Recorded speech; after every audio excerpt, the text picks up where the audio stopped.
There are 4 levels of MLOps and you're probably stuck at level 2. Let me explain. Level 1, the foundation. This is the stage where you learn how models actually run. Frankly, you will never train a model from scratch in your job, but you operate systems better when you know what's happening underneath. At this stage, you will first learn the ML lifecycle, how data moves from training to evaluations to serving. Next, you learn about the model artifacts and weights. This is the Onyx runtime artifacts, saved tensors, saved model, basically whatever is deployed to the production servers. In this same stage, you'll also learn how inference works. What is the difference between batch versus online inference? What are these different metrics like latency and throughput? Then you'll dive into Docker because everything in MLOps ships as a container. Level 2 is the model serving layer. You take a trained model and make it into something that applications can actually use. At this stage, you will learn about the model serving engines. This is basically the layer that sits between your users and your model. These model serving engines are VLLM, TRDLM, SGLang. In the same stage, you will also learn how models are exposed as services and endpoints. And lastly, in this stage, you'll learn about Kubernetes or Slurm. These are the platforms where models are trained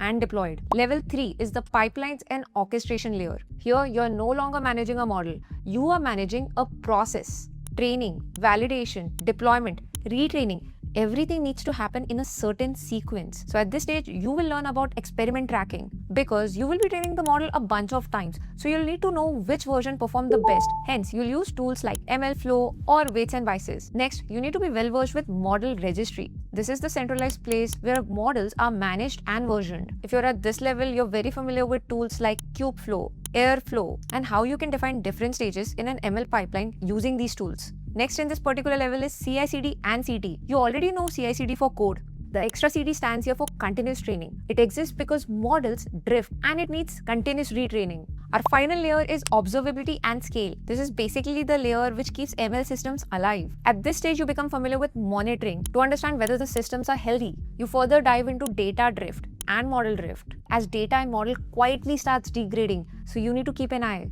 You become very familiar with observability concepts like logging, metrics, tracing, so that when a prompt fails, you know how to debug. And lastly, you focus a lot on cost and GPU efficiency. Batching, autoscaling, quantization, these are some important pieces of the MLOps lifecycle. In summary, for software, you ship code. In MLOps, you ship code, data, and models, and all three can break independently. If you need the full roadmap with resources, comment MLOps below and I'll send it over.